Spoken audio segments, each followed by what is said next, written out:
नमस्कार आमर विशेष उपस्थापन को स्वागत करुच्ची मु विद्युत प्रभा। दर्शक बंधु जीवन रे गोटे बड़ परिवर्तन आसी आपण खाइबार समय कहतु कि शोइबार समय सबुथिरे विराट बड़ परिवर्तन आसी। व्यस्तबहुल जीवन भितर मनीष निज शरीर को समय दे पारुनी, अनेक मानसिक चाप बढ़ुची, अनेक रोग माड़ी बसुची एवं ए सबु को ठीक करने को हेले आवश्यक उत्तम जीवन चर्चा एवं उत्तम जीवनचर्या एक बड़ गुरुत्व वहन करे जोग। तेणु आज आमर उपस्थापनार विषय होछि जोग। आम सहित स्टूडियो उपस्थित रही जोग गुरु श्रीजुक्त मुक्तिकांत पाणिग्राही। नमस्कार, स्वागत करछि श्रीजुक्त पाणिग्राही आम कार्यक्रम को। जय जगन्नाथ, हर हर महादेव। जोग कोन? योग योगस्थित वृत्ति निरुद्ध। आज्ञा मन भितरे तरंगायित भाव रे बा चित्तरे उत्पन्न होतबा वृत्तिर निरोध को आमे योग कहंती।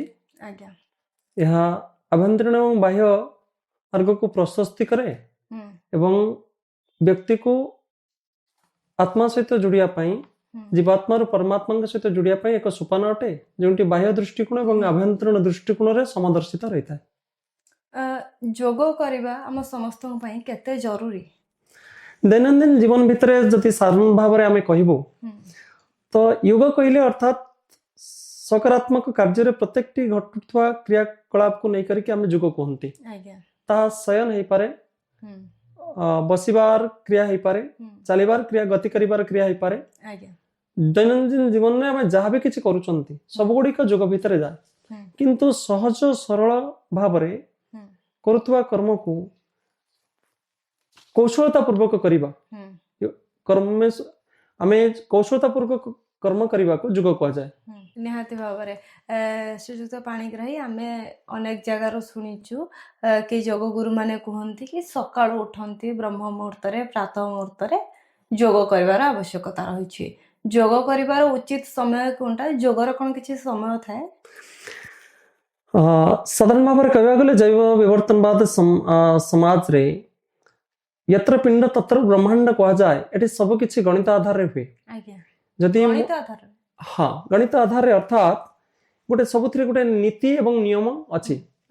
नीति नियमटी प्रत्येक अंगर भी चालना कौन समय रे कौन अंग सक्रिय थाए या पूर्व निर्धारित कृत अटे।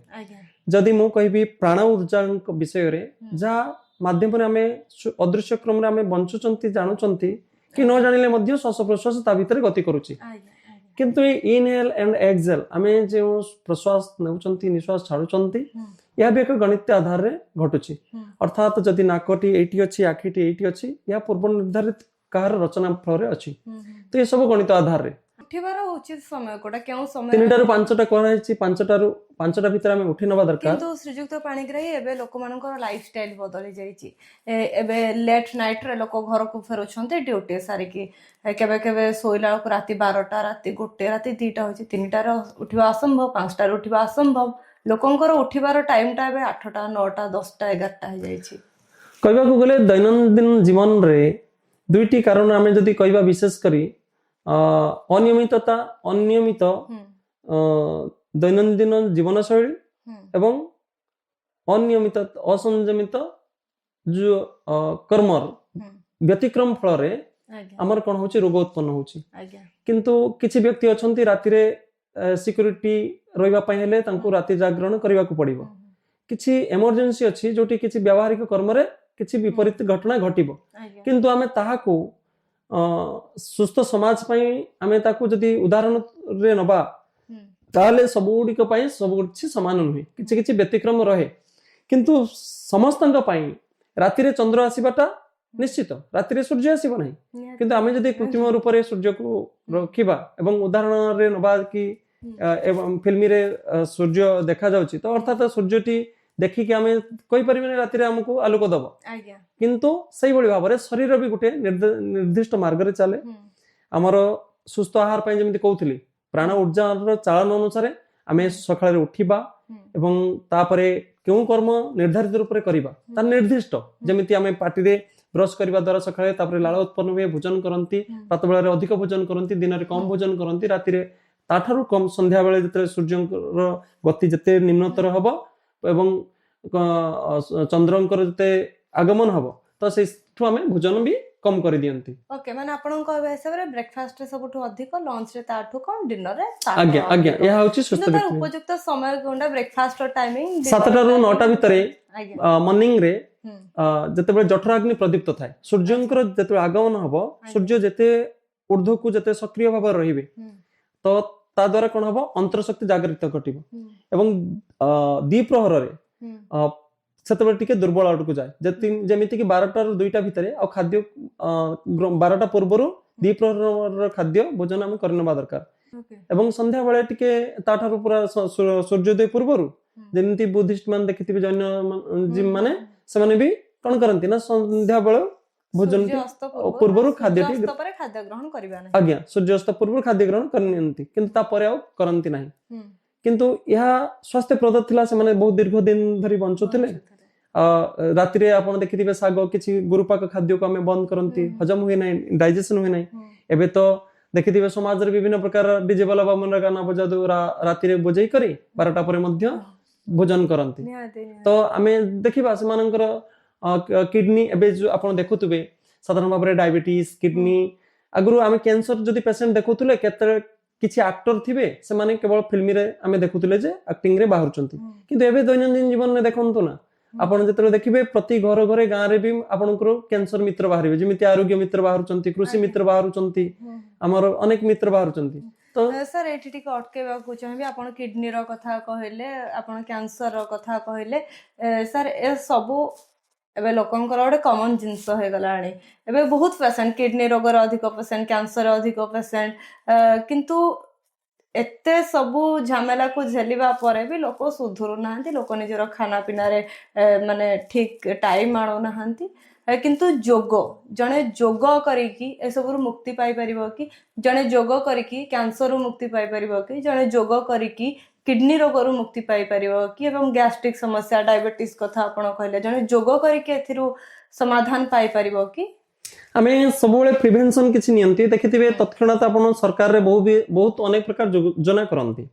କିଛି ଅଛି ଆପାତକାଳୀନ, କିଛି ଅଛି ଦୀର୍ଘସ୍ଥାୟୀ, କ୍ଷଣସ୍ଥାୟୀ, କିଛି ଦୀର୍ଘସ୍ଥାୟୀ।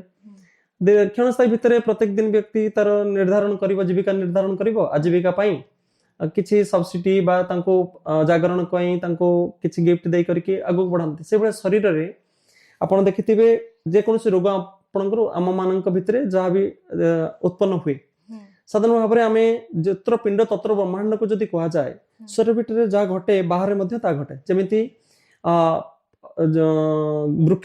ବୃକ୍ଷ ଏବଂ ମଣିଷ ଭିତରେ ଅନେକ ସମ୍ପର୍କ ଅଛି, ସେଭଳି ଅନେକ ଜୀବଜନ୍ତୁଙ୍କ ସହିତ ବି ମଣିଷର ସମ୍ପର୍କ ଅଛି। ସେଥିପାଇଁ ପ୍ରତ୍ୟେକ ମଣିଷକୁ ଯେତେବେଳେ ଆମେ ରିସର୍ଚ୍ଚ କରନ୍ତି, ତା ପୂର୍ବରୁ ଆମେ କିଛି ଜୀବ ମାନଙ୍କର, ଯେମିତି ବେଙ୍ଗଙ୍କୁ କଟି କରିକି, ବା ମଣିଷ ଗୋଟେ ଯଦି ମାଙ୍କଡକୁ କୁହାଯାଏ, ମାଙ୍କଡର କଲିଜା ଆମ କଲିଜା ସାମଞ୍ଜସ୍ୟ ଅଛି କହିକି କରାଯାଏ।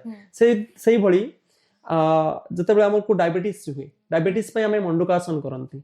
ସାଧାରଣ ଭାବରେ ଆମେ ଜାଣିଛନ୍ତି ଡାଇବେଟିସ୍ ଅନ୍ତର ସହିତ ସମ୍ବନ୍ଧିତ ଯେତେ ଇନ୍ସୁଲିନ ସିକ୍ରେସନ ହବା ପାଇଁ ଯାହା ବି ବ୍ୟବସ୍ଥା ଅଛି, ତା ପାଇଁ ଆମେ ପେଟ ପାଇଁ ଯେ ସମାଧାନ ଦେଇପାରିବ, ଆମେ ସେଥିପାଇଁ କିଛି ନିଅନ୍ତି, ଆମେ ଯୋଗାସନ ନବା। କିନ୍ତୁ ମଣ୍ଡୁକ ଠାରୁ ଆମେ ଶିଖିଲେ, ବେଙ୍ଗ ଠାରୁ ଆମେ ଶିଖିଲେ ମଣ୍ଡୁକ ଆସନ, ପର୍ବତ ଠାରୁ ଶିଖିଲେ ପର୍ବତ ଆସନ, ଅର୍ଥାତ୍ ସାପ ଠାରୁ ଶିଖିଲେ, ଯଦି ସ୍ପାଇନାଲ କର୍ଡର ସମସ୍ୟା ହେଲା ଆମେ କଣ ଶିଖିଲେ, ମେରୁଦଣ୍ଡ ନାହିଁ ତାର ସାପରେ, ଆମେ ସେଠୁ ସ୍ପାଇନାଲ କର୍ଡ ପାଇଁ ଆମେ ଯେତେବେଳେ ବି କରନ୍ତି ଭୁଜଙ୍ଗ ଆସନ କରନ୍ତି, ଭୁଜଙ୍ଗରୁ ଆମେ ଦେଖିଲେ L1 L2 ଠୁ ଆରମ୍ଭ କରିକି ସର୍ଭାଇକାଲ ସ୍ପଣ୍ଡିଲାଇଟିସ୍ ପର୍ଯ୍ୟନ୍ତ ବି ବହୁତ ପ୍ରକାର ଲାଭ ମିଳେ। ସେଥିପାଇଁ ଡିଫରେଣ୍ଟ ଜୀବଜନ୍ତୁଙ୍କ ଠାରୁ ଆମେ ଡିଫରେଣ୍ଟ ଟାଇପ ଅଫ ରେ ଆସନ ଆମେ କରନ୍ତି। ଯେମିତି ସୂର୍ଯ୍ୟଙ୍କ ନାମରେ 12ଟି ଆସନ କରାଯାଏ, ସୂର୍ଯ୍ୟ ନମସ୍କାର, ଯାହାକି ଆପଣ ଦେଖିଥିବେ ସରକାର ବି ମଧ୍ୟ ବହୁତ ପିଲାମାନଙ୍କ ଭିତରେ ଶିକ୍ଷାରେ ଏହାକୁ ମାର୍କିଂ କରେଇଲେ। କିନ୍ତୁ ଯୋଗର ପ୍ରମୋଟ ହେଲାଣି, ଏବେ ଧୀରେ ଧୀରେ ଲୋକ ସଚେତନ ହେଲେଣି, ଏବେ ଲୋକ ଯୋଗ କରୁଛନ୍ତି। ଆପଣ ଦେଖିବେ ଟାଉନ ଗୁଡିକରେ, ପାର୍କ ଗୁଡିକରେ ଏବେ ଲୋକ ସକାଳୁ ମର୍ଣ୍ଣିଂ ରୁ ଉଠିକି ମର୍ଣ୍ଣିଂ ୱାକ୍ କରୁଛନ୍ତି, ଯୋଗ କରୁଛନ୍ତି। ଏବଂ ସବୁଠୁ ଗୁରୁତ୍ୱପୂର୍ଣ୍ଣ କଥା ଆମେ ଦେଖିଛୁ ଅନେକ ଜାଗାରେ, ବୁଢା ଲୋକମାନଙ୍କୁ, ମୁଁ ଯେତେବେଳେ ମର୍ଣ୍ଣିଂ ୱାକ୍ ରେ ଯାଏ ସକାଳେ ଦେଖେ ବୁଢା ଲୋକମାନେ ହା ହା ହା ହା କରିକି ଏମିତି ହସୁଥିବେ। କାହିଁକି କରନ୍ତି ସେମାନେ ଏମିତି? ହଁ, ସାଧାରଣ ଭାବରେ କହିଲେ, ସାଧାରଣ ଭାବରେ ଗୋଟେ ଶରୀରକୁ ଯାହା ଦରକାର ମନକୁ ସେୟା ଦରକାର ନୁହେଁ, ମନକୁ ଯାହା ଦରକାର ଶରୀରକୁ ଦରକାର ନୁହେଁ। ମନ ପାଇଁ ଧ୍ୟାନ ଦରକାର। କହିଥିଲେ ମନ କି ହାର ହାର, ମନ କି ଜିତ ଜିତ। କିନ୍ତୁ ମନ ସିନା ସୁସ୍ଥ ଥିଲେ ମନର ହାର ଜିତ ର ପ୍ରଶ୍ନ ଆସିବ, କିନ୍ତୁ ଏବେ ଆମ ମନ ହିଁ ସୁସ୍ଥ ନାହିଁ। ମନକୁ କେମିତି ଯୋଗ ଦ୍ଵାରା ସୁସ୍ଥ କରାଯିବ?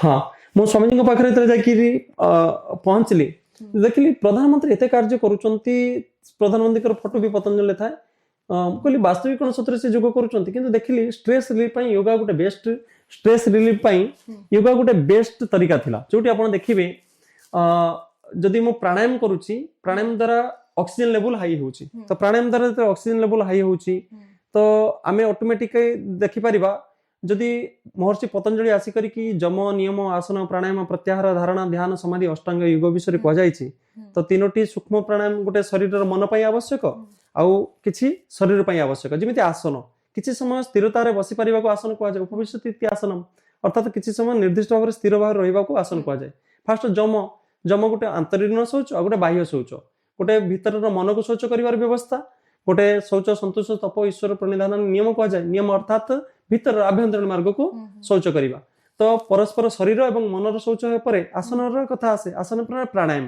प्राणायाम अर्थात आमे लंबा गभीर श्वास नियंती छाड़ती या भी गोटे प्रक्रिया अनुसार हुए 1 2 3 अनुसार हुए कुंभक भीतर धरी रखिया को अंत कुंभक बाहर छाड़िबा को बाह्य कुंभक नबा को कह जाए पूरक बाहर को छाड़िबा को कह जाए रेचक संसार चलछि किछि नबा किछि छाड़िबा किछि मैनेजमेंट जेमिति कंप्यूटर कहूछि कौन कहूछि इनपुट आउटपुट प्रोसेस संसार seller and buyer and stock रे चलछि तो शरीर सरल भाबरे बुझाइ देले सुजुक्त पाइगय आपण तो शरीर भी सही भली तो ध्यान द्वारा मेडिटेशन द्वारा हम करंती मन को पई हम ध्यान करंती मेडिटेशन केते टाइम करबा कथा मेडिटेशन व्यक्तिर निर्दिष्ट समय ता ऊपर निर्धारण करे से केउ स्तर रे अछि जेमिति जोग कहवा गले हमर बाधक तत्व अछि साधक तत्व अछि छोटी साधक तत्व अछि बाधक तत्व अछि व्याधि स्त्यान संशय प्रमाद आलस्य अविरति भ्रांति दर्शन अलब्ध भूमिकत्व निश्चित विक्षेपास्ते अंतराया 12टी जे कोनसे हम काम करंती 12टी जाक आसी फास्ट व्याधि स्त्यान जोग करबा कहले तत्व ज्ञान भी नेबार अछि सत्य कथा कहवा को गले योगाटा गोटिए सब्जेक्ट नुही या भितरे बायोलॉजी अछि जियोलॉजी अछि मैथ अछि हिस्ट्री अछि जियोग्राफी अछि आपनकर बाहर विभिन्न प्रकार अनेक शास्त्र अछि जा कि हमको राजयुग विवेकानंदଙ୍କର थिला जदि विवेकानंदଙ୍କର एते मु फास्ट जदि बही देखिथिली गोटे राजयुग पुस्तक थिला विवेकानंदଙ୍କର मु पढिथिली सेठ जुग प्रति आग्रह थिला तापर स्वामीजीଙ୍କ द्वारा आगु को गली किंतु डायरेक्ट प्रत्यक्ष तत्वावधान मते स्वामीजीଙ୍କର मार्गदर्शन मिलिला मु सतरे गोटे प्राणायाम करूथाय जे कि कंठ को आनी करी एठी लगांती तापर श्वास बंद होला परे ऊर्ध्व कोटे निश्वास जाय जाकि तापरे भाइब्रेटिंग हबो जेमिति ढंकुणी गोटे हांडी ऊपर ढंकुणी बाडैला भली गोटे भाइब्रेटर हुए तापरे लाइटिंग गोटे एठी की प्रवेश करे ताको हम सतबे प्रत्यक्ष गुरु न देखि करी करूथि अनेक जण कहंदी कि ध्यान करचु आखिदिटा एठी की दे एटा कोन सतरे सत कथा एठी लाइटनिंग आसे निश्चित मु निजे परीक्षा करिछि भ्रुकुटी ऊपर एतले कहा जाय मु सतबे जानि नथिली योगा कन किंतु किछि 1 ईयर 2 ईयर मु या भितरे निजे परीक्षा करूथिली किंतु प्रत्यक्ष गुरु पाई नथिली सेति पई मोर कोन हैला ना बोथ साइड रे ते माइग्रेन बोली बाहरला किछि दिन लगातार पूरा प्रत्येकटी संध्या आइ जो बॉडी माइग्रेन गोटे कथा मने पला माइग्रेन मोर भी अछि हमें योग माध्यम रे निश्चित माइग्रेन हां पूरा करि पारि एहा मो निजे तार प्रमाण मोर जतबेले 6 मंथ परे मो टोटल निद हैला नाही किछि समय गोटे योग निद्रा कहा जाय सेटा 5 मिनिट जतरे बेकर तळक भांगी जीवो बोथ साइड रे कांध दुइटी तकिया हे जीवो तो तकिया भली आपण सुइबे आपण फोल्डिंग करी किछि समय सुइ परिबे भली लगेई करी सेटा गोटे योग रे थाए बहुत भगवान एते सुंदर भाबरे शरीर को रचना करिसंती वॉलंटरी सेंसर जेमिति voluntary nervous system automatic nervous system किछि अछि जेमिति किछि हमें इच्छा करी करी हाथ मूविंग करि परिबे किंतु श्वास हृदय रो गति को मु इच्छा करी परिबे आपे हबो आखि मिट मिट करिवा पई गोटे प्राण दरकार जेमिति कि पंच प्राण अछि 10टी उपप्राण 5टी उपप्राण अछि सेहि भली प्राण अपान उदान व्यान एभली 5टी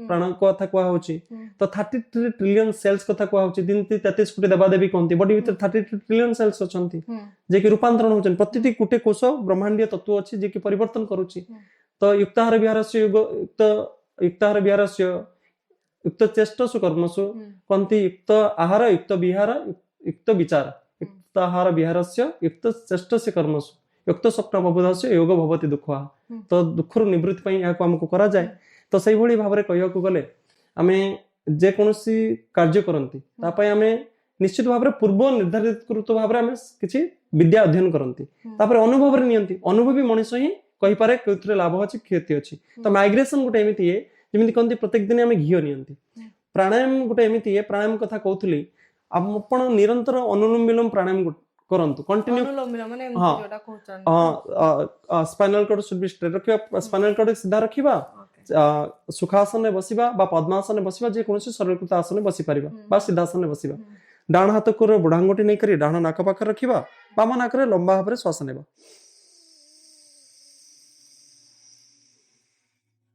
ଯେତିକି ସମୟ ଗଭୀର ଭାବରେ ଶ୍ୱାସ ନେଲେ ଇନହେଲ କଲେ, ଦେନ୍ ଏକ୍ସହେଲ କରିବା। ପ୍ରଶ୍ୱାସ ବାୟୁ ନେଲେ ନିଶ୍ୱାସ ବାୟୁ ଛାଡିବା। ଏ ନେବା, ଛାଡିବା ଏବଂ ଧରିକି ରଖିବା, ୟା ଭିତରେ ଗୋଟେ ସିକ୍ୱେନ୍ସ ଅଛି 1:2:3 ରେ ରେଚକ ପୂରକ କୁମ୍ଭକ। ନର୍ମାଲି ଆମେ କରନ୍ତି 2.5 ସେକେଣ୍ଡରେ ଶ୍ୱାସ ନିଅନ୍ତି, ପୁଣି 2.5 ସେକେଣ୍ଡରେ ଛାଡନ୍ତି, ନର୍ମାଲି ଆମେ କରନ୍ତି। କିନ୍ତୁ ଏହାକୁ ବାମ ପଟରେ କୁହାଯାଏ ଚନ୍ଦ୍ର ପ୍ରାଣାୟାମ, ଡାହାଣ ପଟରେ କୁହାଯାଏ ସୂର୍ଯ୍ୟ ପ୍ରାଣାୟାମ। କାରଣ ବାମ ପଟଟା ସବୁବେଳେ ଶୀତଳତା ଶାନ୍ତି ଆମକୁ ଦେଇଥାଏ, ଡାହାଣ ପଟଟା ଉର୍ଜାର ଶକ୍ତି ଅଟେ, ଊର୍ଧ୍ୱଗାମୀ ହୁଏ ଏବଂ ଆମର ସୂର୍ଯ୍ୟର ନାଡି ଅଟେ। ଯଦି ଆମକୁ ଥଣ୍ଡା ହୁଏ ଡାହାଣ ପଟରେ ନିଅନ୍ତି, ଯଦି ବଡିରେ ଉଷ୍ଣତା ଆସିଲା ଗରମ ଆସିଲା ବାମ ପଟରେ ଶ୍ୱାସ ନିଅନ୍ତି। ତ ଏ ସବୁ ଗୁଡିକୁ ଏହା ଅନେକ ପ୍ରକାର ଜ୍ଞାନ ଅଟେ। ଯେମିତି ଆମେ କୌଣସି ପ୍ରକାର ଆମେ କମଳ ଉପରେ ବସି କରିକି ଆସନ କରନ୍ତି, କାରଣ ଆମକୁ ବିଦ୍ୟୁତ କୋଉପରି ପାଇବା ଦରକାର, ଆମକୁ ଚାର୍ଜିଂ ନ ହବା ଦରକାର। ଆମେ ଜେନୁଇନି ବଡିରେ ଚାର୍ଜ ଥିବ, ଆମେ ପାଣିରେ ଲଗେଇଦବା, ତା ଦ୍ୱାରା ଥଣ୍ଡା ହେଇଯିବ, ତ ଆମକୁ ନେଗେଟିଭ ବି ପଡିବ। ତ ସବୁଥିରେ କିନ୍ତୁ ଆମେ ଅନେକ ଜାଗା ଦେଖିଛୁ ପାଣି ଭିତରେ ଯୋଗ କରନ୍ତି। ବାସ୍ତବିକ କହିବାକୁ ଗଲେ ମୁଁ କହିବା ଉଚିତ ନୁହେଁ, ତାହା ଶବାସନର କଥା ଅଟେ, ଶାନ୍ତ, ଯୋଉଟା କି ସେଟା ଏୟାରକୁ ଊର୍ଧ୍ୱଗାମୀ କରି ଫ୍ଲୁଟ କରି ବଡିକୁ ହାଲକା କରି କରନ୍ତି ପାଣିରେ। କିନ୍ତୁ ଲଗାତାର ତାହା ଗୋଟେ କ୍ରିୟା ଅଟେ, କିନ୍ତୁ ତା ଯୋଗର ଯଦି କହିବାକୁ ଗଲେ କପାଳଭାତି ପ୍ରାଣାୟାମକୁ କରିକି ପାଣିରେ କରିବା ଉଚିତ ନୁହେଁ। ତ କିଛି ଅଛି ବଡି କୋଉଠି ହାଇ ଯେମିତି ଅଛି ପର୍ଟିକୁଲାର କିଛିଟା ଅଛି ଯୋଉଟା ଆମେ ପାଣି ଭିତରେ କରିପାରିବା। ଯେମିତି ନିହାତି ଭାବରେ ଶ୍ରୀଯୁକ୍ତ ପାଣିଗ୍ରାହୀ ଟିକେ ଅଟକେଇବାକୁ ଚାହିଁବି, କାହିଁକି ନା ଆମ ଦର୍ଶକ ମାନଙ୍କ ମନରେ ଅନେକ ଗୁଡିଏ କ୍ୱେଶ୍ଚିନ୍ସ ରହିଛି ଯୋଗ ଦ୍ଵାରା କେମିତି ସେ ତାଙ୍କର ସମସ୍ୟାର ସମାଧାନ କରିପାରିବେ। ମୁଁ ଆମ ଦର୍ଶକ ମାନଙ୍କର କିଛି ସମସ୍ୟା ଆପଣଙ୍କୁ ଜଣାଉଛି ଏବଂ ଆପଣ ତାର ସମାଧାନର ସୂତ୍ର ଟିକେ ସଂକ୍ଷେପରେ ଦର୍ଶକ ମାନଙ୍କୁ ଜଣାଇଦେବେ। ଫାର୍ଷ୍ଟ କ୍ୱେଶ୍ଚିନ୍ ଆମର ରହିଛି, ଏବେ ମୁଣ୍ଡ ବିନ୍ଧା ଷ୍ଟ୍ରେସ୍ ଗୋଟେ ମୁଖ୍ୟ କାରଣ ସାଜିଛି, ସମସ୍ତଙ୍କର ଗୋଟେ ମୁଖ୍ୟ ସମସ୍ୟା ସାଜିଛି, ସେଥିରୁ ଯୋଗ ଦ୍ଵାରା ଏବଂ ପ୍ରାଣାୟାମ ଦ୍ଵାରା କେମିତି ଦୂର କରିପାରିବେ ସେ ସମସ୍ୟାକୁ? ହଁ, ବର୍ତ୍ତମାନ ଦେଖିବେ ଷ୍ଟ୍ରେସ୍ ରିଲିଫ ପାଇଁ ଆମେ ଅନେକ ପ୍ରକାର କ୍ରିୟା କରନ୍ତି, ଯୋଉଥିପାଇଁ କି ଦେଖିବେ ମାନସିକ ରୋଗୀ ବର୍ତ୍ତମାନ ପ୍ରାୟ କ୍ଷେତ୍ରରେ ଦେଖିବେ 85% ଉପରେ ବର୍ତ୍ତମାନ ମାନସିକ ରୋଗୀ ବଢିବାର ଲାଗିଛନ୍ତି। ଆମେ ସମସ୍ତେ ଛୋଟ ପିଲାଙ୍କୁ ବି ଦେଖନ୍ତୁ ଶ୍ରୀଯୁକ୍ତ ପାଣିଗ୍ରାହୀ, ଛୋଟ ପିଲାଙ୍କୁ ବି ଟେନସନ, ଛୋଟ ପିଲାଙ୍କୁ ଯେତେବେଳେ ପଚାରେ କଣ କାହିଁ ଏମିତି ବସଛୁ, ବହୁତ ଟେନସନ, ପାଠ ପଢାକୁ ନେଇକି ଟେନସନ, ଖେଳକୁ ନେଇକି ଟେନସନ, ପ୍ରତ୍ୟେକ ଜିନିଷରେ ସେମାନଙ୍କର ଟେନସନ। ଏ ଟେନସନ ୱାର୍ଡଟା ହିଁ ଆସିଲା କେଉଁଠୁ? ଆମେ ଯେତେବେଳେ ଛୋଟ ଥିଲୁ ଆମ ପାଖରେ ସେ ଟେନସନର ୱାର୍ଡ ନଥିଲା, କିନ୍ତୁ ଏବେ ପିଲା ଜାଣିଲେଣି ଟେନସନ ବୋଲି ଗୋଟେ ଚିନ୍ତା ଅଛି, ସେ ଯାହା କହିଲେ କହୁଛନ୍ତି ଆମେ ଟେନସନ ହେଇଯାଉଛୁ, ଟେନସନରେ ଅଛୁ, ରାଗି ଯାଉଛନ୍ତି ପିଲା ହଠାତ୍ କି। ସତ କଥା କହିବାକୁ ଗଲେ ଅର୍ପିତା ଦିଦି, ଆମେ ଦେଖିଥିବା କି ଆମେ ଯେତେବେଳେ ରାବଣଙ୍କର ରାବଣ କୁହାଯାଏ, ଯେତେ 10ଟି ମୁଣ୍ଡ ଥିଲା, ଆମେ କହନ୍ତି କି ଏବେ ମେନ୍ସ ପ୍ଲସ୍ ଲଗେଇ କରିକି ରାବଣଙ୍କର ମୁଣ୍ଡ ପିଛା ଭଲ, ସେତେବେଳେ ବାହାରି ନଥିଲା, କିନ୍ତୁ କିନ୍ତୁ ବାସ୍ତବିକ ସେତେବେଳେ ତ ନଥିଲା। କିନ୍ତୁ ଲୋକମାନେ କେତେ ପିସ୍ ରେ ଥିଲେ, ହେଇପାରେ ଭୋକିଲା ପେଜ ପିଇ କରି ବଞ୍ଚୁଥିଲେ, ସେତେବେଳେ ଭୋକରେ ଖାଦ୍ୟ ନଥିଲା। କିନ୍ତୁ କିଛି ବର୍ଷ ଆପଣଙ୍କର ଦେଖିବେ, ଯଦି 30 ବର୍ଷ ପଛକୁ ଆମେ ଫେରିଯିବା, ତାହେଲେ ଯୌଥ ପରିବାର ଥିଲା।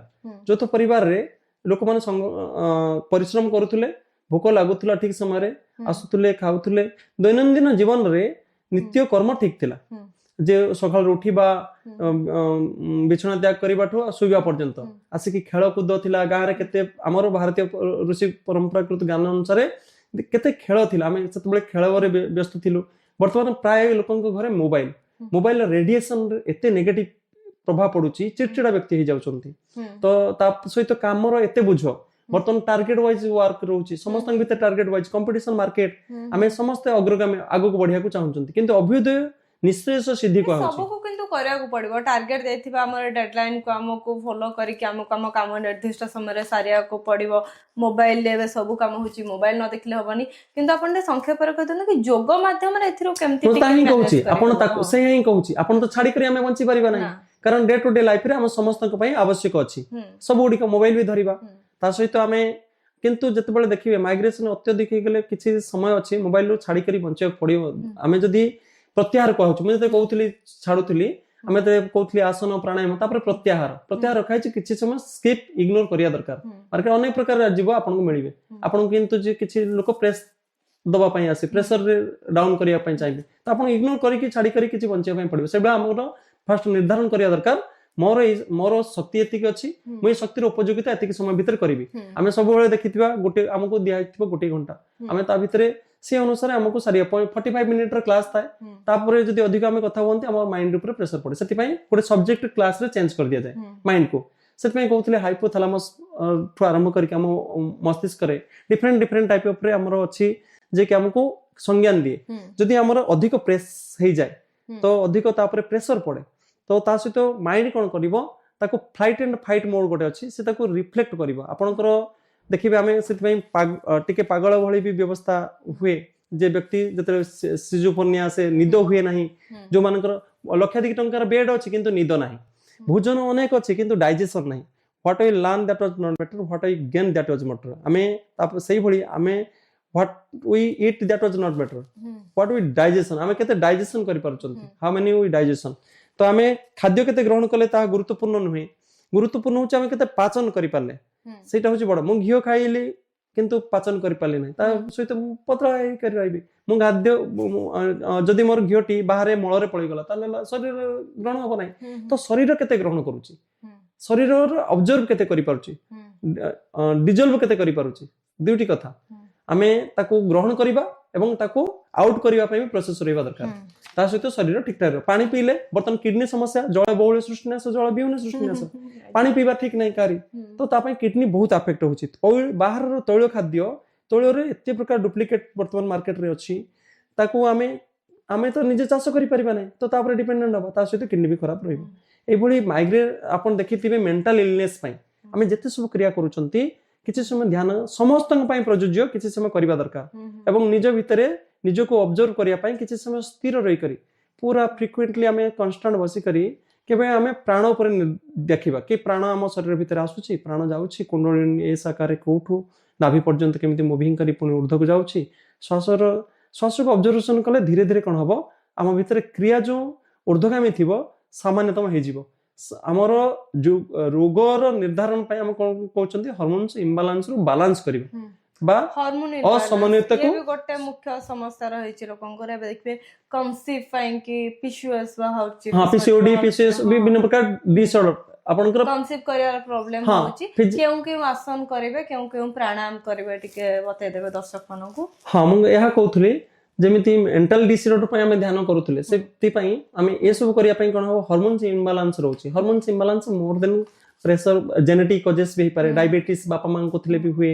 तो थायराइड पैराथायराइड जते बॉडी जाउछि ता पई भी विभिन्न प्रकार समस्या आसुछि एवं फेट ओवर फेट रहउछि प्रोटीन अधिक रहि जाउछि देखिथिबे दुईटी प्रकार रोग हुए आपण देखिथिबे शहर अंचल रे अधिक प्रोटीन पाइ लोकन को रोग ग्रामांचल रे प्रोटीन शॉर्टेज रोग एठी खाद्य तो ए दुईटा को बैलेंस हां एठी अपपुष्टि एठी पुष्टि अधिक पुष्टि तो ए दुईटा भितर सामंजस्यता तो होछि कोन निरोग सेति पई कोनती धन आमे जति अर्जन करबा कथा अधिक ले रेड हबो तो देखिबे आपण देखिते सेटु आरंभ करके सीबीआई पर्यंत केते की रेड करथुन सेबा आम भितर भी अत्यधिक रोग माने आक्रमण करूचंती तो ए सबरो मुक्ति पई हमको पूर्व निर्धारित से पूर्व को फेरिया पड़िबो दैनंदिन जीवन शैली रे परिवर्तन आने पड़िबो डेली लाइफ रूटीन चेंज करिया पड़िबो हमर सकाळ रो 2 घंटा सर्वनिम्न 1 घंटा मध्य निज शरीर पई दबा उचित कारण शरीरटा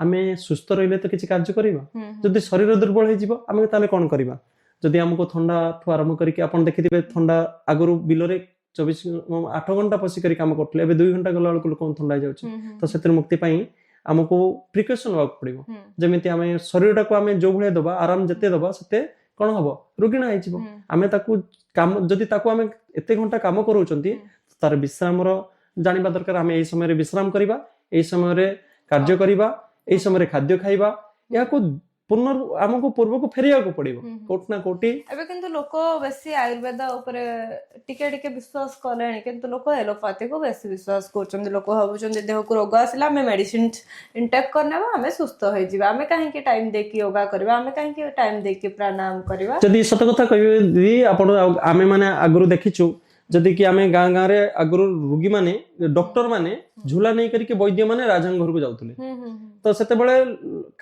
ବୈଦ୍ୟ ମାନଙ୍କର ଦେଖିଥିବେ ତାଙ୍କର କଣ୍ଡିସନ ଆର୍ଥିକ ସଚ୍ଛଳ ଭଲ ନଥିଲା। ଆପଣ ହନୁମାନଙ୍କୁ ଯଦି କୁହାଯିବ ଆୟୁର୍ବେଦିକ ରେ ରାମଙ୍କ ଲକ୍ଷ୍ମଣଙ୍କର କଥା କୁହାଯିବ, ପୁରା ଗନ୍ଧମାର୍ଦ୍ଦନ ପର୍ବତ ଉଠେଇକି ନେଇ ଆସିଥିଲେ ଏବଂ ମାମା ବୈଦ୍ୟ ରାଜାଙ୍କୁ ବି ହନୁମାନ ଉଠେଇ କରି ନେଇ ଆସିଥିଲେ। ଆସି କରିକି କାହା ଉପରେ ବିଶ୍ୱାସ କରିଥିଲେ? ସଞ୍ଜୀବନୀ କଣ ଥିଲା? ଏଟା ଆଣ୍ଟିଡକ୍ଟ ତ ନଥିଲା, ଦିଆ ହେଇଥିଲା କଣ ଆପଣଙ୍କର ଯେତେବେଳେ ବୈଦ୍ୟରାଜଙ୍କୁ ଆଣିକରି କେତେ ଟ୍ରିଟମେଣ୍ଟ କରାହେଇଥିଲା ଆପଣ ଦେଖିଥିବେ, ସେଇ ଜଡିବୁଟି ନେଇ କରିକି ଆଣିଥିଲେ। ତ ତା ଦ୍ୱାରା କଣ ହେଲା ନା ଏମାନେ ଶକ୍ତି ଲାଭ କଲେ। ତ ଯଦି ତାହା ଆୟୁର୍ବେଦରେ ଥିଲା, ଏଲୋପାଥିର ଡେଭଲପମେଣ୍ଟ ଆପଣ କହିବାକୁ ଗଲେ ଆଣ୍ଟିଡ୍ରଗ୍ସ ଅଧିକ ଭାବରେ ବଳ ଅଂଶରେ ବ୍ୟବହାର କେବେ ହେଲା? ଏଇ ଅଧିକ 60-70 ବର୍ଷ ୟା ପରେ ରିସର୍ଚ୍ଚ ହେଲା। କିନ୍ତୁ ଭାରତର ଅନେକ କ୍ଷେତ୍ରରେ ଚରକ ସୁଶ୍ରୁତ ମାନେ ଦେଖିବେ, ଯଦି ମେଡିକାଲ ସାଇନ୍ସ କୁ ଆପଣ ଦେଖିବେ ତ ଚରକ ସୁଶ୍ରୁତଙ୍କର ନାମ ଆସେ।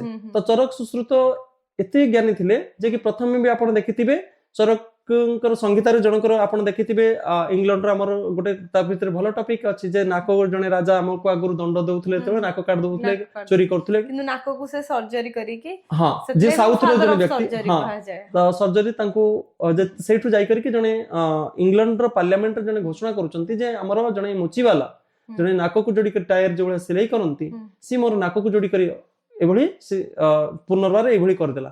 ତ ଅର୍ଥାତ୍ ଦେଖନ୍ତୁ ସେ ମାନେ ଜଣେ ମୁଚିବାଲା ଆମର ବି ସେତେବେଳେ ନାକ ଯୋଡି କରି ତାକୁ ଭଲ କରିଦେଇପାରେ। ତ ସେ ବିଦ୍ୟା ତାଙ୍କୁ ଜଣା ଥିଲା ଏଠି।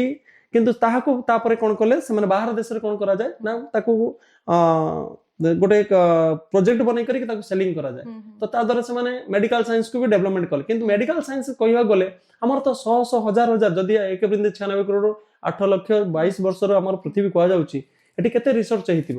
ତ ଏଠି ଏତେ ରିସର୍ଚ୍ଚ ପରେ ମେଡିକାଲ ସାଇନ୍ସ କି ଆଜି ଅନ୍ୟମାନେ କହୁଛନ୍ତି କିଛି ଅବଦାନ ଅଛି ବାହାର ଲୋକଙ୍କର, କିନ୍ତୁ ଯନ୍ତ୍ରପାତି ଉପରେ, ଟେକ୍ନୋଲୋଜି ଉପରେ ବିବେକାନନ୍ଦ କହିଛନ୍ତି ଆମର ଏଠି ଯେତେ ଡେଭଲପ ହେଇଛି, ଆପଣ ଦେଖିଥିବେ ଜଡିବୁଟି, ବନସ୍ପତି, ତ ଏଠି କେତେ ପ୍ରକାର ଆପଣ ଦେଖିଥିବେ। ବିଶ୍ୱର ଭାରତ ହଉଛି ଗୋଟିଏ ମାତ୍ର ଜାଗା ଯୋଉଠି ଆମ୍ବ କ୍ଷେତ୍ରରେ ଆମ୍ବ ନାକୁଆ ଠାରୁ ଆରମ୍ଭ କରିକି କେତେ ହଜାର ପ୍ରକାରର ଆମ୍ବ, କିନ୍ତୁ ବିଦେଶରେ କୋଉଠି ଦେଖନ୍ତୁ, ଏଠି ଆମର ଏଠି ଯାଉଛି ସେଠି ଫ୍ଲେଭର କରିକି ବନା ହଉଛି।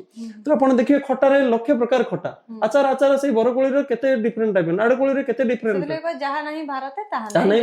ତ ଦେଖନ୍ତୁ ଯଦି ଏତେ ସବୁ ଅଛି, ତାହେଲେ ଏଠି ସୂର୍ଯ୍ୟଙ୍କର ବି 6ଟା ଋତୁ ଯଦି କୋଉଠି ଅନୁଭବ ହଉଥିବ, ବାହାରେ ତ ସୂର୍ଯ୍ୟ ତ ଦେଖା ଯାଆନ୍ତିନି, ସଣ୍ଡେ ବୋଲି କୁହାଯାଇଛି ଗୋଟିଏ ମାତ୍ର, କିନ୍ତୁ ଆମର ତ ଏଠି ଏଭ୍ରିଡେ ଇଜ ସଣ୍ଡେ। ତ ଆପଣ ଦେଖିବେ ଏଠି ଭଗବାନଙ୍କର ଅଦ୍ୱିତୀୟ ଅଛି ପ୍ରକୃତି ସହିତ, ପ୍ରକୃତି ସହିତ ମଣିଷ ନିହାତି ଭାବରେ କନେକ୍ଟ ହେଇକି ରହିବା ଦରକାର। ଆଗରୁ ଆମେ ହେଇପାରୁନେ, ଆମେ ନେଚରକୁ ସେତିକି ଟାଇମ ଦେଇ ପାରୁନେ, ପ୍ରକୃତିକୁ ସେତିକି ଉପଭୋଗ କରିପାରୁନେ, ତେଣୁ ଆମକୁ ରୋଗ ହଉଛି।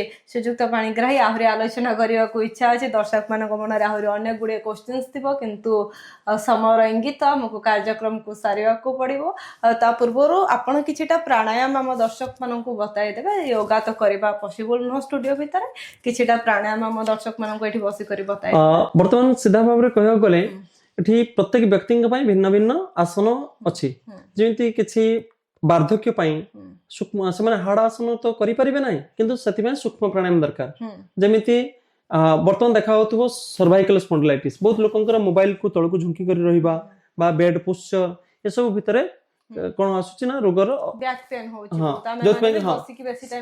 ତ ସେଥିପାଇଁ ଆମକୁ କମରକୁ ସିଧା କରି ଗୋଟେ ଆପଣ କରନ୍ତୁ, ମୁଁ ଆପଣଙ୍କ ସହିତ ଆମକୁ 2-4ଟି କଣ କରନ୍ତି ନା ଧୀରେ ଧୀରେ ଶ୍ୱାସ ଛାଡି କରିକି ତଳକୁ ଝୁଙ୍କାନ୍ତି, ପୁଣି ଶ୍ୱାସ ନେଇ କରିକି ଧୀରେ ଧୀରେ ବେକକୁ ଉପରକୁ ଉଠେଇବାକୁ ପ୍ରୟାସ କରିବା, ପଶ୍ଚାତ ଭାଗକୁ ଧୀରେ ଧୀରେ ନବା, ତ ତାପରେ ପୁଣି ସିଧା କରି ଆଣିବା, ପୁଣି ଶ୍ୱାସ ଗଭୀର ଭାବରେ ନବା, ଶ୍ୱାସ ଛାଡି କରି ଧୀରେ ଧୀରେ ଡାହାଣ ଆଡକୁ ଯିବା, ପୁଣି ଶ୍ୱାସକୁ ନେଇକରି ଆଗକୁ ଆସିବା, ଶ୍ୱାସ ଛାଡିକରି ଧୀରେ ଧୀରେ ବାମ ଆଡକୁ ଯିବା, ଶ୍ୱାସ ଛାଡିକରି ପୁଣି ପୁନର୍ବାର ଆଗକୁ ଆସିବା।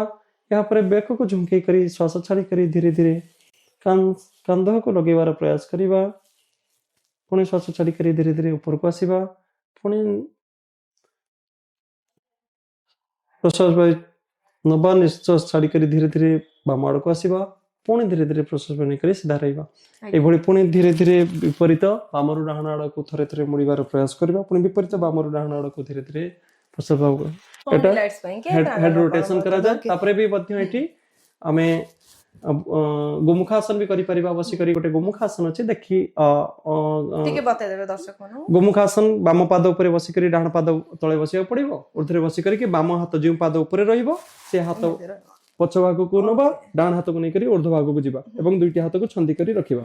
ଏଭଳି କିଛି ସମୟ ରହିଲେ ସ୍ପାଇନାଲ କର୍ଡ ଅଟୋମେଟିକାଲି ସିଧା ହେଇଯାଏ। ଏବଂ ଆମେ ଏଇ ଯଦି ପର୍ସନ ଗୁଡାକର ବହୁତ ଧୀରେ ଧୀରେ ଦୁଇ ଜବରଦସ୍ତ ହାତକୁ ରଖିବା, ଦୁଇ ହାତକୁ ଆଣିକରି କାନ୍ଧ ଉପରେ ରଖିବା, ସୂକ୍ଷ୍ମର ଉପରେ ଶ୍ୱାସ ନେଇକରି ଆଗକୁ ଆସିବା, ପୁଣି ଶ୍ୱାସ ନେଇକରି ଉର୍ଦ୍ଧ୍ୱକୁ ଯିବା, ପୁଣି ଛାଡି କରିକି ତଳକୁ ଆସିବା। ଦୁଇଟି ନିୟମ, ଶ୍ୱାସ ନେଇକରି ଉର୍ଦ୍ଧ୍ୱକୁ ଯିବା, ଶ୍ୱାସ ଛାଡି କରି ତଳକୁ। ବି ଗୋଟେ ବାହାରିଲା। ହଁ, ତା ପାଇଁ ବି ସୂକ୍ଷ୍ମ ପ୍ରାଣାୟାମ ବସି କରିକି ଧୀରେ ଧୀରେ ପାଦକୁ ଆମେ କଣ କରିପାରିବା, ତଳ ଉପର ସାଇକ୍ଲିଂ ବି ଧୀରେ ଧୀରେ କରିପାରିବା। ତା ସହିତ ବସି କରିକି ଦୁଇ ପାଦକୁ ସୂକ୍ଷ୍ମ ଆସନ ଯେମିତି ପାଦକୁ ଘଷିଲା ଭଳି କରିପାରିବା ତଳେ ବସି କରି। ଏବଂ ତା ସହିତ ମଣ୍ଡୁକ ଆସନ ଅଛି। ମଣ୍ଡୁକ ଆସନ ମୁଁ କହୁଥିଲି 1 2 3 ତିନୋଟି ପ୍ରକ୍ରିୟା ଅଛି। ଯେମିତି ଆମେ ଦୁଇଟି ବୁଢା ଆଙ୍ଗୁଠି ଭିତରେ ରଖି କରିକି ଚାରୋଟି ଆଙ୍ଗୁଳି ଉପରେ ରଖି କରିକି ନାଭି ଉପରେ ରଖିବା। ତା ସହିତ ଆମେ ପ୍ରଥମେ ଦଣ୍ଡାସନ ବସି କରି, ତାପରେ ଦୁଇଟି ପାଦକୁ ପଶ୍ଚାତ ଭାଗକୁ ନବା, ତାପରେ ବସି କରିକି ଶ୍ୱାସ ଛାଡି କରିକି ଆଣ୍ଠୁ ଭୂମିରେ ରହିବ, ପାଦ ଠାରୁ ଆଣ୍ଠୁ ଧୀରକୁ ଶ୍ୱାସକୁ ଛାଡି କରି ଛାତି ଯାଇକରି ଲାଗିବ କୋଉଠି, ଆଣ୍ଠୁ ଉପରେ। ଶ୍ୱାସ ରଖି କରି ଉର୍ଦ୍ଧ୍ୱକୁ ଫ୍ରଣ୍ଟରେ ରଖିବା। ଗ୍ୟାଷ୍ଟ୍ରିକ ସମସ୍ୟା ଗୋଟେ ମୁଖ୍ୟ ସମସ୍ୟା। ଗ୍ୟାଷ୍ଟ୍ରିକ ସମସ୍ୟା ବର୍ତ୍ତମାନ ପ୍ରାୟତଃ ଗ୍ୟାଷ୍ଟ୍ରିକ, ଅଲସର ଏସବୁ ଉପରେ ରହୁଛି। ଏହା କେବଳ ଖାଦ୍ୟର ଅନିୟମିତତା, ମୁଁ କହିଲି ଅନିୟମିତ ଜୀବନଶୈଳୀ, ଅସଂଯମିତ ଦିନଚର୍ଯ୍ୟା ଏସବୁଥିରେ ରୋଗ। ଆମେ ରାମଦେବ ବାବାଙ୍କର ଗୋଟେ ଯୋଉ ୟୋଗା ଦେଖିଛୁ, ମାନେ ବହୁତ ଫେମସ, ମତେ ଲାଗେ, ମତେ ବହୁତ ବଢିଆ ଲାଗେ। କପାଳଭାତି ପ୍ରାଣାୟାମ କହିବାକୁ ଗଲେ ମେରୁଦଣ୍ଡକୁ ସିଧା କରି ବସିବା, ସୁଖାସନ ବା ପଦ୍ମାସନ ବସିବା। ବସିକରି କଣ କରିବା ନା ଶ୍ୱାସକୁ ବାହାରକୁ ଛାଡିବା। କେମିତି? କେବଳ ଆମେ ଛାଡିବାର କ୍ରିୟା କରିବା, ନବାର କ୍ରିୟା କରିବା ନାହିଁ। ନବାଟା ସ୍ୱୟଂ ଆପେ ଆପେ ହେଇଥାଏ। ଆଚ୍ଛା, କିଛି ଟାଇମ ଗ୍ୟାପ ରଖିକି ଆମେ କରିବା। ସୁସ୍ଥ ବ୍ୟକ୍ତି ମାନେ ଗୋଟିଏ ସେକେଣ୍ଡରେ ଗୋଟିଏ ଥର କରିପାରିବେ। ଏମିତି ଲଗାତାର କେବଳ ନାଭି ଉପରେ ପ୍ରେସର ପଡିବ, ଇନଷ୍ଟେଟାଇନ ଉପରେ ପ୍ରେସର ପଡେ। ଯୋଉ ଛୋଟ ଆନ୍ତ, ଯେମିତି କହୁଥିଲି 22 ଫୁଟ ରୁ 24 ଫୁଟ ଭିତରେ ଛୋଟ ଆନ୍ତର ଅଛି, ବଡ ଆନ୍ତର ଆପଣ ଦେଖିଥିବେ 6 ଫୁଟ ଭିତରେ ଅଛି। ତ ଆନ୍ତର ଭିତରେ ଚିପା ହଟ ଖାଦ୍ୟ ନ ଖାଇବା, ରାତିରେ ଅଧିକ ଗରିଷ୍ଠ ଭୋଜନ କରିବା, ମଇଦାକୁ ଅଧିକ କମ ବ୍ୟବହାର କରିବା, କାରଣ ପାଚନ ତନ୍ତ୍ରକୁ ଆମେ ଅତ୍ୟଧିକ ଖରାପ କରିବା ନାହିଁ।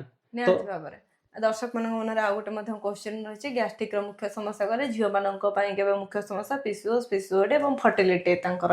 ତା ପାଇଁ ଆମେ ସାଧାରଣ ଭାବରେ ଆମେ କରିପାରିବା, ଯେମିତି ଆମେ ତିତଲି ଆସନ ଗୋଟେ କୁହାଯାଏ, ବଟରଫ୍ଲାଏ। ଆମେ ବସି କରିକି ଏବେ ତ ବହୁତ ପ୍ରକାର ପିରିୟଡ୍ସ ର ଅନିୟମିତତା, ବିଭିନ୍ନ ପ୍ରକାର ପିଜା, ଫାଷ୍ଟ ଫୁଡ ଏସବୁ ପାଇଁ ହଉଛି। ଅନେକ କ୍ଷେତ୍ରରେ ମୁଁ ଦେଖୁଛି ଲୋକଙ୍କର ପିରିୟଡ୍ସ ଆସୁନାହିଁ ବା 16 ବର୍ଷ ପର୍ଯ୍ୟନ୍ତ ଏବେ ହଉନାହିଁ। ତ ତା ପାଇଁ ମା ମାନେ ବିଭିନ୍ନ ପ୍ରକାର ଚିନ୍ତିତ ରହୁଛନ୍ତି। ଇନଫର୍ଟିଲିଟି ଯେମିତି କହୁଥିଲି, କପାଳଭାତି ସମସ୍ତେ ସତର୍କ ହେଲେଣି, ଡକ୍ଟରଙ୍କ ପାଖକୁ ଗଲେ ଡକ୍ଟର ଫାଷ୍ଟ କହୁଛନ୍ତି କି ଏକ୍ସରସାଇଜ କର। ଏବେ ଯେତେବେଳେ ଶିକ୍ଷା ଆମକୁ କଣ କରିଥାଏ, ଅବିଦ୍ୟା, ଅସ୍ମିତା, ରାଗ, ଦ୍ୱେଷ, ଅଭିନିବେଶ 5ଟି କ୍ଲେଶ ଅଛି। ତ ଶିକ୍ଷା କ୍ଷେତ୍ରରେ ଯଦି ଯେକୌଣସି କଥାକୁ ଯଦି ଗୁଲାମରେ ଚାହିଁବେ କାହାକୁ କରିବା ପାଇଁ, ତାହେଲେ ଶିକ୍ଷାକୁ ଗୋଲାମ କରିଦିଅନ୍ତୁ। ତ ଆମେ ଇତିହାସ ଆପେ ଆପେ ଦୁର୍ବଳ ହେଇଯିବ। ଯେମିତି ଆମର କିଛି ଇତିହାସରେ ପୁରା ଗଲା, ଆମେ ମାନେ ଦୁର୍ବଳ ଥିଲେ, ତ ଏହାକୁ ବାରମ୍ବାର ଆମକୁ ପଢାଗଲା, ତ ଅଟୋମେଟିକାଲି ଆମେ କଣ ହେଲେ, ଆମ ନିଜର କଥା ଭୁଲିଗଲେ।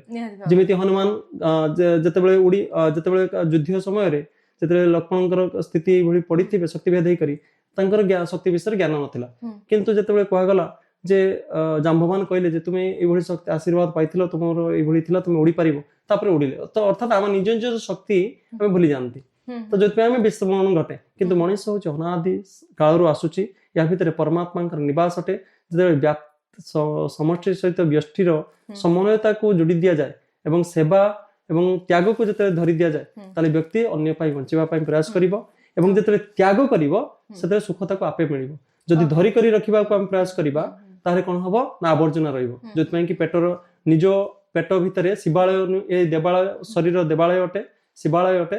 ଏହାକୁ ନର୍କାଳୟ ନ କରି ଜମାଳୟ ନ କରିବା ପାଇଁ ପ୍ରୟାସ କରିବା, ତାହେଲେ କଣ ହବ? ଉତ୍ତମ ଖାଦ୍ୟ ଖାଇବା, ସୁଷମ ଖାଦ୍ୟ ଖାଇବା, ଶାରୀରିକ ଭାବରେ ଫିଟ ରହିବାକୁ ୟୋଗା କରିବା, ପ୍ରାଣାୟାମ କରିବା। ଯେତେ ବ୍ୟସ୍ତବହୁଳ ସମୟ ଥିଲେ ବି, ଯେମିତି କହୁଥିଲେ କି ପ୍ରଧାନମନ୍ତ୍ରୀଙ୍କଠୁ କଣ ଆପଣ ଅଧିକ ବ୍ୟସ୍ତ? ତାଙ୍କର ଗୋଟେ ବଡ ସ୍କେଡ୍ୟୁଲ ଥାଏ, ସେମାନେ ପୁରା ଦେଶକୁ ହ୍ୟାଣ୍ଡେଲ କରୁଛନ୍ତି। ଆମେ ସେତେ ବ୍ୟସ୍ତ ନୁହନ୍ତି, କିନ୍ତୁ ଆମକୁ ନିଜ ପାଇଁ ସମୟ, ଦିନକୁ 1 ରୁ 2 ଘଣ୍ଟା ସମୟ ଆମକୁ ଯେମିତି ହେଲେ ବି କାଢିବାକୁ ପଡିବ। ଯଦି ସକାଳେ କାଢି ପାରୁନାହାନ୍ତି, ଆପଣ ସନ୍ଧ୍ୟାବେଳେ କାଢନ୍ତୁ। ଦିନକୁ କିଛିଟା ଟାଇମ ନିଜ ଶରୀରକୁ ଦିଅନ୍ତୁ, କାହିଁକି ନା ଆମେ ସ୍ୱାସ୍ଥ୍ୟ ହିଁ ସମ୍ପଦ। ଆମେ ନିଜେ ସୁସ୍ଥ ରହିଲେ ଆମେ ପ୍ରତ୍ୟେକ କାମକୁ ସୁସ୍ଥ ରଖିପାରିବା। କେବଳ ମାନସିକ ନୁହେଁ, ମାନସିକ, ଶାରୀରିକ, ଆଧ୍ୟାତ୍ମିକ, ବୌଦ୍ଧିକ, ନୈତିକ ସବୁ ଦୃଷ୍ଟିରୁ ଆମକୁ ସୁସ୍ଥ ରହିକି समाज को चलेवाको पड़िबो। बहुत बहुत धन्यवाद श्रीजुक्त पाणिग्राही आम सहित जोड़ी हेले डिस्कशन करने आहरी इच्छा अच्छी आहरी जाना इच्छा अच्छी आपण को पाइकी दर्शक मानकर मनरे आहरी जानवर इच्छा रही किंतु जेहेतु समय सरी विदाय नेबा तो पड़िबो। बहुत बहुत धन्यवाद आम सहित जोड़ी हेले आम कार्यक्रम में सामिल हेले आम दर्शक मानकर अनेक प्रश्नर अनेक समस्यार समाधान सूत्र आपण के मध्य अनेक अनेक धन्यवाद समस्त को दर्शक मान को निवेदन करी मो पाई नुहे जमी हेलमेट टी आम ट्राफिक पुलिस पिंधती ना से भली डॉक्टर पाई आम मेडिसिन खाती ना आम निज मेडिसिन औषध खाती जन्म औषधि मंत्र तप समाधि जा सिद्ध कह जाए तो निश्चित भाव में निजर मुक्ति पाई मुक्ति कहवा को अर्थात जंत्रणार उपशम तो निजर मुक्ति पाई आमको जोग करिया को पड़िबो एवं दैनंदिन जीवन रे समस्त करूचंती आमे मध्य निश्चित भाव में निज पाई आमे करले आम परवर्ती पिलाटा आम पाखु जतरे उत्पन्न हबो से मध्य निश्चित जने मानसिक रोगी न हेबो नाही एवं सामंजस्यता समन्वयता को रक्षा करी सहभागिता आड़ को पड़िबो ताले से भल रहिले देश भल रहिबो नहले गोटी जहा जे आमे कहउचंती समय नाही बोली काली गोटे कैंसर रोगी हो बा डायबिटीज रे पीड़ित रोगी हो जते निजे असहजता रहिबो ता परपड़ी मध्य से भली आगु को गति करिवो तो सुस्थ राष्ट्र पई सुस्थ शरीर दरकार सुस्थ मनटे दरकार एवं आमे जागृत हेले आमे सुस्थ रही परिबा एही होची जुग। बहुत बहुत धन्यवाद। समस्त विदाय दर्शक बंधु नमस्कार जय जगन्नाथ।